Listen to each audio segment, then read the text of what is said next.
안녕하세요, 여러분. 트렌드 코리아 쓰는 서울대학교의 김난도 교수입니다. 반갑습니다. 드디어 트렌드 코리아 2024가 출간이 됐습니다.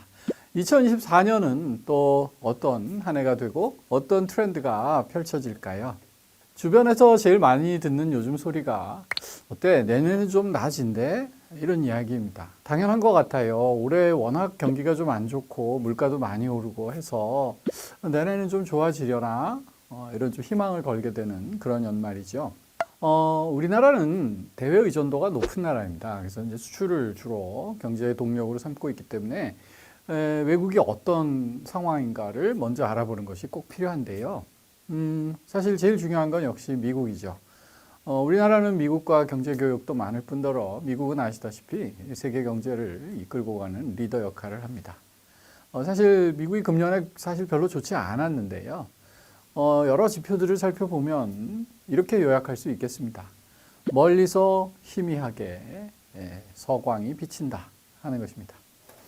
아무래도 이제 통계에 의존하게 되는데요. 경기 후행 지표라는 게 있어요. 이제 경기가 가고 따라가는 지표들입니다. 그게 이제 대표적인 게 성장률이나 실업률 같은 건데요. 미국의 성장률, 실업률을 보면 좀 하향을 멈추고 좀 안정적인 모습을 보이고 있습니다. 또 경제 동향 지표라는 게 있어요. 이건 이제 경기하고 거의 같이 가는 지표인데요. 보통 소매 판매, 생산 이제 이런 쪽 지수들을 봅니다. 이게 작년 대비, 동기 대비해 보면 작년보다 살짝 반등하고 있다. 또 이제 경기 선행 지표가 있거든요. PMI라고 해서 이제 구매 관리자 지수라는 건데 이런 걸 보면 이제 앞으로 경기가 좀 좋아질라나 이런 거를 선행하는 지표인데 이게 바닥을 딛고 우상향하고 있습니다. 그래서 미국에 관해서 말을 한다면 내년에는 조금 희망을 걸어볼 만하다 하는 결론을 내릴 수 있겠습니다. 반면 이제 G2죠. 중국의 경기는 사실 좋지 않습니다. 뭐 아시겠지만 헝다그룹이라고 부동산 그룹이 이제 디폴트를 선언을 했어요. 사실 중국 경제가 그동안 굉장히 빨리 성장을 했는데 그 중에 아주 핵심적인 동력 중에 하나가 부동산업이었습니다. 근데 헝다그룹 디폴트 사태와 더불어 지금 이제 부동산 경기가 많이 죽고 있고요. 여러 가지 지표들, 경제 성장률이라든지 GDP 대비 부채 비율, 또 상장기업 시가총액, 외국인 투자액, 또 부동산 지수 이런 거 다 봐도 조금 좋지 않습니다. 특히 이 청년 실업률 같은 건 아예 집계를 중단할 정도로 그다지 좋지 않았다 하는 것입니다. 특히 이제 중국은 미국과 갈등을 빚고 있어서 앞으로도 내년에 얼마나 좋아질까 하는 좀 의문을 갖게 합니다. 이건 저희한테는 좋지 않은 소식이죠. 우리는 중국과 또 굉장히 긴밀한 교역을 하고 있고 경제의 관계가 많기 때문에 중국 경기가 좋지 않으면 우리도 어느 정도 영향을 받을 수밖에 없다. 그래서 이제 우리나라 지표를 봐도 이게 좀 희망적인 지표도 조금 보이는데 여전히 비관적인 지표도 같이 보입니다. 그래서 영국의 이코노미스트라는 잡지는 이걸 모나리자 경제다 이렇게 이름을 붙였어요. 모나리자 아시죠? 다빈치가 그린 그림인데 이게 보면 묘해요. 웃는 것 같기도 하고 찡그린 것 같기도 하고 남성인 것 같기도 하고 어떨 때는 여성인 것 같기도 하고 그래서 좀 모호하다 이런 의미에서 모나리자 경제라는 이름까지 붙였습니다. 그만큼 이제 내년 경제를 내다보기가 좀 쉽지 않다 하는 것이고요. 2024년은 용해해인데요. 이상해요. 용해해 보면 선거들이 많습니다. 내년에 미국 대통령 선거가 있죠. 미국은 뭐 경제뿐만이 아니라 국제 정치를 끌고 가는 나라이기 때문에 어떤 분이 대통령이 되느냐가 좀 세계 판도를 많이 좌우할 것 같고요. 아까 중국 말씀드렸는데 중국과 대만 간의 관계도 요새 첨예한 관심사거든요. 근데 대만이 총통 선거가 있습니다. 그래서 좀 친중국인 분들하고 독립을 좀 주장하는 분들하고 굉장히 사파전을 벌이고 있다는데 그렇고요. 중국 다음으로 중요한 경제가 요새 이제 한참 뜨고 있는 인도인데요. 인도도 총선이 있습니다. 그리고 우리나라도 물론 내년 4월에 총선이 있죠. 그래서 이제 선거를 앞두고 굉장히 이제 좀 불확실한 상황들이 많이 세계적으로 펼쳐질 것이다. 이렇게 볼 수 있겠습니다. 그래서 내년 경기가 상시 뭐 희망은 우리가 놓지 않고 있지만 확실한 가능성을 보이지 못하는 가운데 어떤 트렌드가 펼쳐질 것인가 하는 것은 관심의 대상이 아닐 수 없죠. 저희 책 읽어보신 분들은 아시겠지만 저희 책은요. 그 해의 띠동물을 가지고 10글자짜리 표제어를 정합니다. 그래서 그 표제어 가지고 키워드에 둔을 맞추는데요. 우리가 용띠, 뭐 토끼띠, 그 다음에 뭐 뱀띠 이런 식으로 이제 12간지가 도는 건 다 알고 계시는데 그 앞에 10간이 2간씩 한 색깔 해서 5가지 색깔이 이제 돌아가게 돼 있거든요. 그러니까 이제 용도 물론 백룡도 있고요. 흑룡도 있고 뭐 황룡도 있을 텐데 올해가 청룡입니다. 근데 재밌어요. 이렇게 보면 청룡으로 시작하는 용들이 되게 많습니다. 우리 고교야구에 되게 제일 권위 있는 대회가 청룡기 고교야구고요. 또 청룡 영화상 이런 거 있고 오래된 프로야구 팬들은 옛날 MBC 청룡 이런 거 기억하실 거예요. 뭐 디지몬, 포켓몬, 메이플 스토리, 원피스 이런 데 나오는 용들이 대체로 청룡입니다. 그래서 내년도 트렌드 코리아의 부제를 저희가 이제 블루 드래곤으로 할까? 뭐 그런 생각을 조금 했었어요. 근데 저희가 개인적으로 이제 이런 경험이 있었습니다. 저희 책이 영어로도 나오거든요. 컨슈머 트렌드 인사이트라는 제목으로 2020년마다 매년 나오는데 이걸 이제 어떻게 쓰느냐면요. 저희가 원고가 나오면 이 원고를 초벌 번역가한테 드립니다. 그래서 이제 이분이 열심히 초벌 번역을 하시고요. 한 2달, 3달 걸립니다.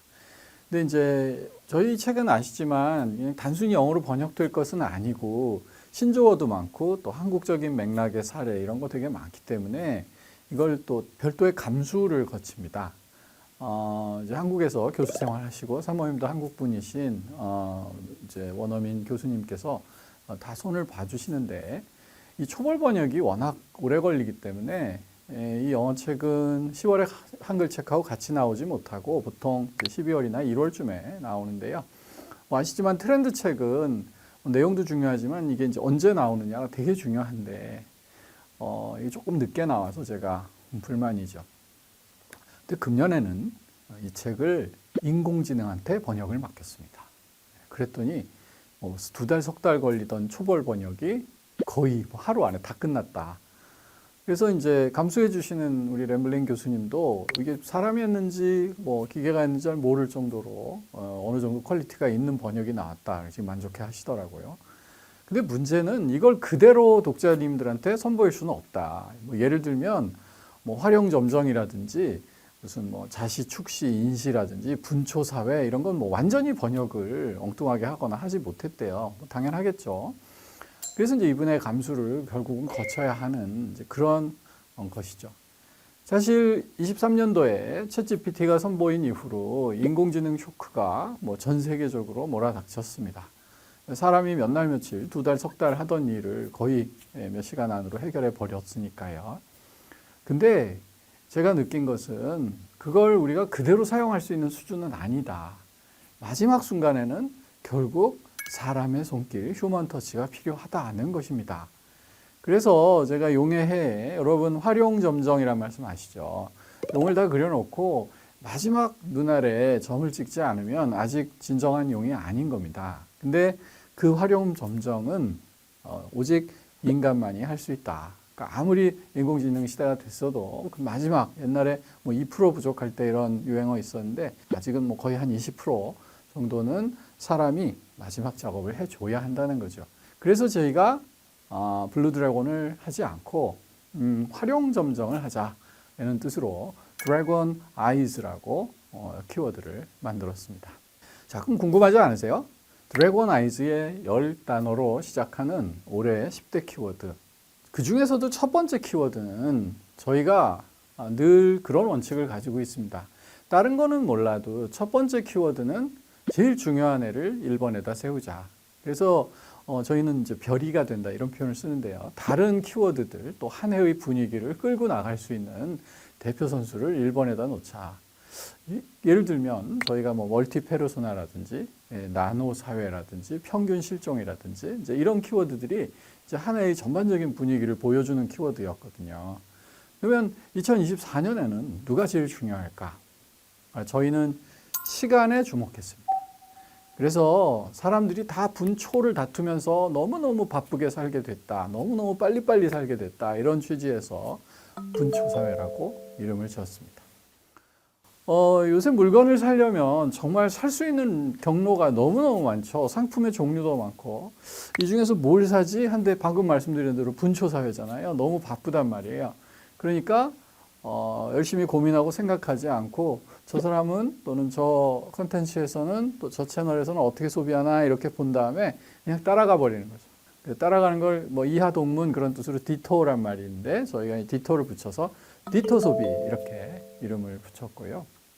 현대는 변화의 시대잖아요. 그러니까 우리가 뭔가 변화를 모색해야 되는데 이게 실패하면 안 되고 시간을 낭비하면 안 되니까 동시에 해봅니다. 그래서 이런 거를 이제 동시에 조금 파생을 해본다 해서 스핀오프라고 부르는데요. 그래서 뭐 조직이 됐건 개인이 됐건 우리가 이제 스핀오프하는 시대가 왔다는 취지로 스핀오프 프로젝트. 네 번째로는 참 인간은 돌봄을 필요로 하는 존재예요. 우리 부모님들이 저희를 뭐 10년, 20년 이상 돌봐주지 않으셨으면 이렇게 살아남아 있기 어려웠겠죠. 근데 문제는 방금 말씀드린 대로 이 분초사회에서 누군가를 돌볼 시간조차도 너무나 부족해졌다. 그렇다면 어떻게 사람들이 서로 돌봄을 계속할 수 있을까 하는 취지에서 돌봄 경제라는 키워드를 만들었습니다.